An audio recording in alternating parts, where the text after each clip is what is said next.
Picked the wrong week to quit sniffing glue.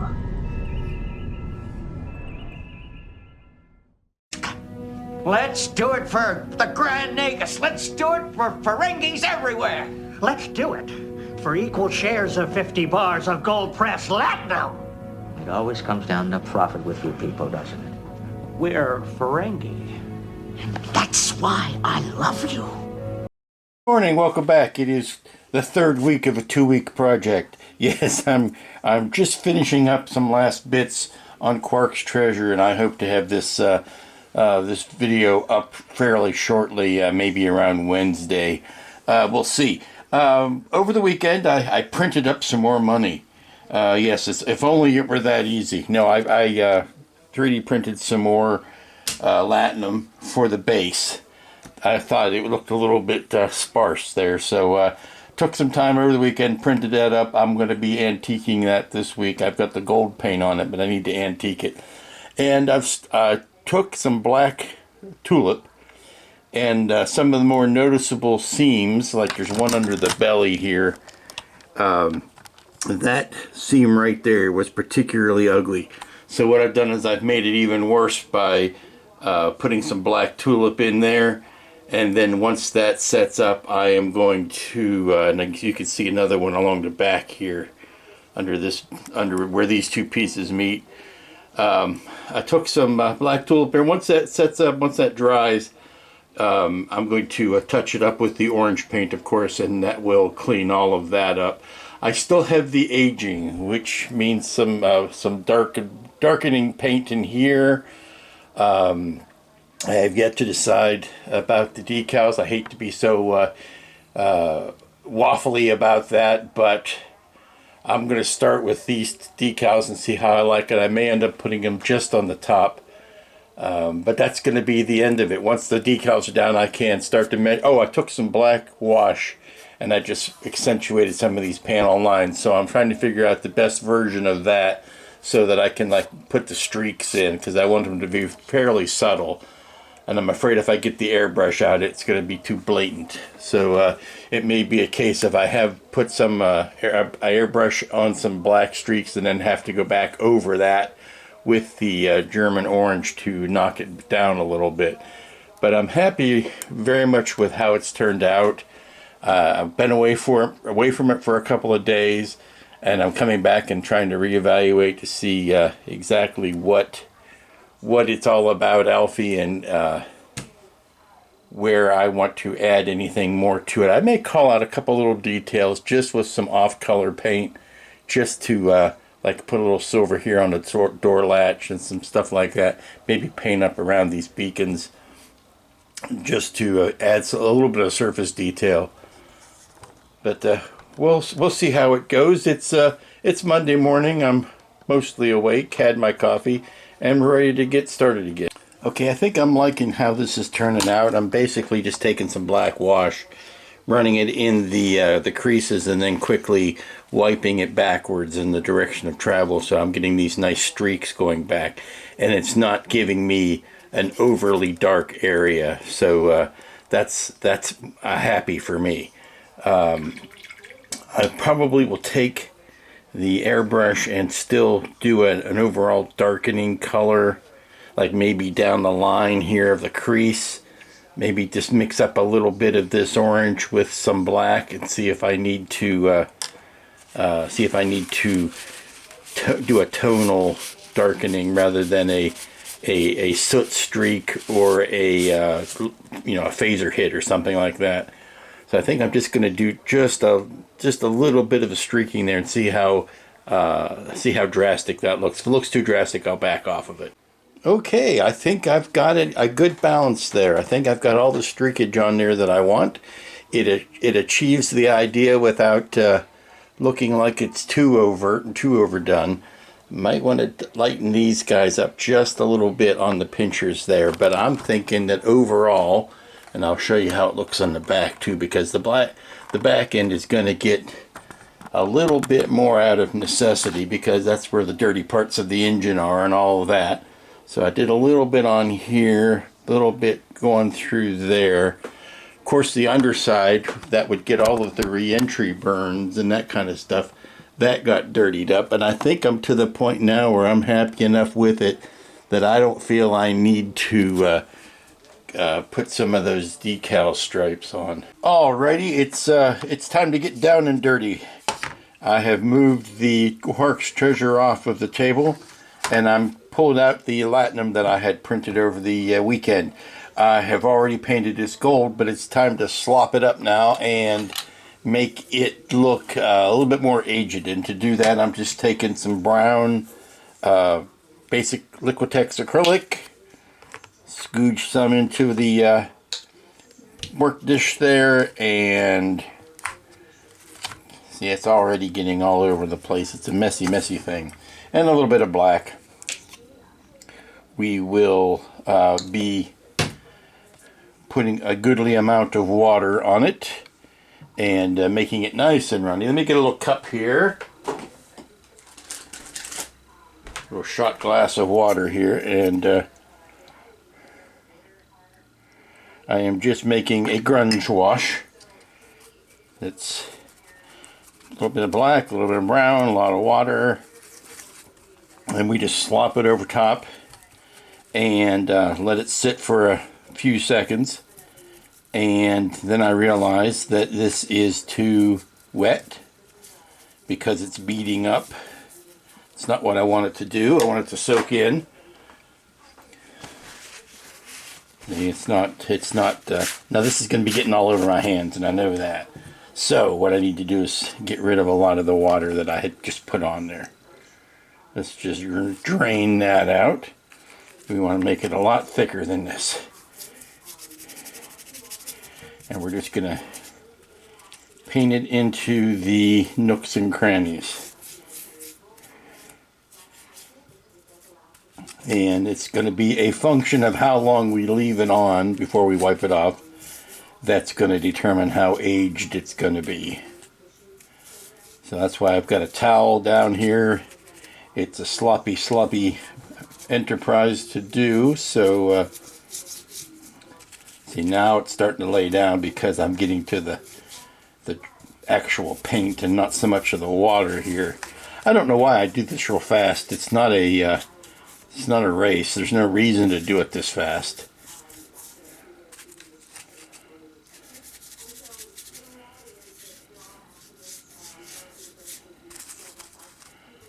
And then what we're going to do is we're going to get these all slopped up and aged, and probably do the highlighting, which I'm doing with a little bit of gold rub and buff. And then we'll glue it down on the base. And that should pretty much finish it, because I am really happy with how the streaking went this morning, the aging and the dirtying up and the weathering and all of that. So, okay. Give this a second or two, and then we'll just do a wipey. Okay, so after the paint was left to sit on here for a while and dry, I just took a rag, and wiped it off. Now, proving that I can be taught, I'm wearing gloves this time because this is a messy business, and I had some gloves, you know, because of all the printing that I do, so I've got them. I might as well use them. And the nice thing about it is my hands are clean this time. Last time I was picking black and brown paint out from underneath my fingernails for days. So now I'm just going back in and maybe accentuating a bit or two that I can wipe down a second time. The thicker stuff is definitely better. That first batch was way too runny and didn't stick. Okay, so now that that's ready to go, I am going to use my dirty rag here and just do a quick wipe down. And then we got to let this paint dry. Now this is acrylic paint, this is artist paint. It takes, I will leave it dry for at least an hour before I try messing with it. But what I'm going to do at this point is bring the base back in and start arranging these pieces of latinum onto the base, and decide where the best placement for them is, and then just epoxy them down. Really, it's a pick it up, put some glue under it, sit it back down type of thing. Once I know the final disposition of all of these, and I know where, you know, which pieces are going to overlap other pieces, I can go back in to the whole mound with a little bit of the bright gold rub and buff and highlight the head, you know, the highest spots. Doesn't make a lot of sense to spend time putting highlights on a piece like this and then have, you know, 3/4 of it covered up with other pieces. If I don't know where, what the final placement of it is, I can always wait, and then, like I said, I can hit the highlights then. No sense making it pretty if it's going to be covered up. I think that's the point I'm trying to make. Alrighty, I think I've got the pile of loot, the pile of latinum, down to where I'm happy with it. Still, it's very tough to place things randomly.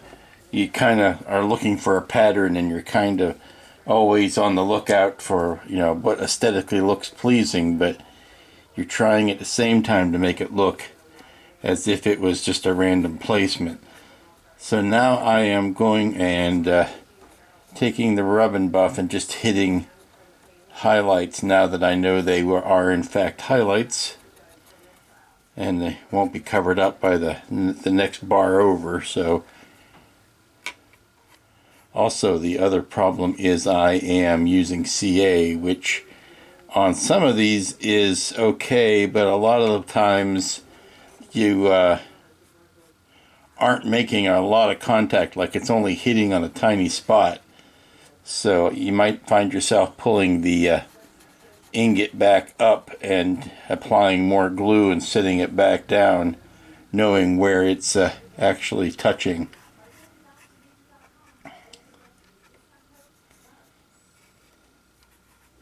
But this is pretty much going to wrap it up, because I feel that there's nothing left to do, really. I'm going to look at the weathering I did this morning, see if I like it, see if I need to add any sort of a re-oranging above it to tone it back down, or whether it is acceptable the way it is. And if I find it acceptable, then I will just, you know, leave it alone and call it a done thing. It's one of these things, you're at this stage of the project and you're going, am I done? Am I done? Is there something else I can do? Am I done? Am I done? And part of you wants to say, yes, you're done. And another part of you wants to say, no, I could do a little bit more. I'm not quite ready to be done with this project. I'm having fun with it. I don't want it to be done. I want it to go on and on. But, you know, that's where the overworking comes, and you actually are starting to become a detriment to your project because you don't know when to step away from it. So that's why I take frequent breaks. Unless I'm just in the middle of, you know, a groove where I'm putting in lighting or I'm applying a weathering pass or something. If I am in a groove where I don't want to be interrupted, which is kind of rare, you know, but it's always best, I feel, to take frequent breaks from what you're doing so that you could constantly check yourself when you are working something, so that you don't end up overworking it. Okay, I need to give this a little bit of a shake test to see if there's any spots where the bars aren't glued down or the glue isn't sticking, and I think I see one. Let's just do a little tappy test here. See which ones aren't. Let's see, I can hear that. I can hear, oh, this one isn't glued down. I can hear that. So let me get the glue back out and reapply it on this one. See, that one wasn't glued. That one wasn't glued down at all.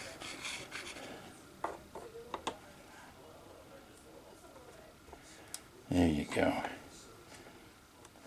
And then you can kind of see where things are landing. And the careful thing is I need to make sure that I am saving room around these switches. I don't want to cover them up. And the jack needs to be able to be plugged in. See, now that was very close to a dangerous thing. Let's go ahead and plug that in so that I know that the jack will fit around that. That was almost a catastrophe.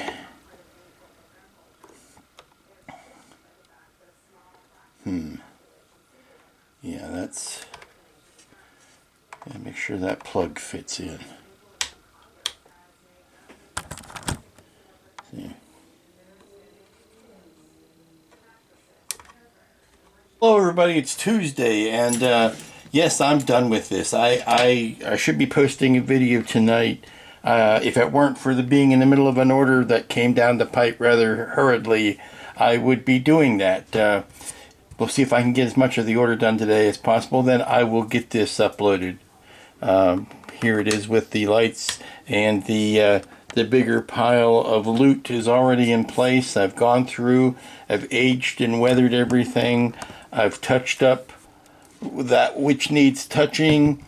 I've put some dark shading back in here, and on this detail here I've gone in with some black liner. And oh, this is a heavy beast. There's this side looking good. I opted not to put any of the decals on the top. I figured it was looking good enough without them. Not that they aren't fine decals, I just don't need them. Oops. And turning that off so you can see what's going on inside. Maybe do a little zoomy. But yes, you can see everything that is happening inside there. The windshield is a little dirty, scratchy up, but otherwise, in person, you can see all the way back there, and it's done perfectly. So I'll have to make sure the plug's in the whole way. Well, as promised, I knew it wasn't going to take all of the following week to finish up the Quark's Treasure. So I'm going to go ahead and end it here, upload this video, get started on the next thing, because Wonderfest is a-coming, folks, and time is running out. I'm starting to prep the stuff I'm going to take, pulling it out, dusting it off, checking to make sure. If you saw my socials, if you saw my socials the other day, I posted a picture of the Doomsday Machine in my trunk just to prove that it would fit, because it was a real concern. So until very quickly from now, this being Wednesday, I'm going to upload this now, and Friday, when I expect to have the next video up, y'all be good. Be good for 2 days. Is that too much to ask? Be good, be safe, be smart, and be back here in a couple of days.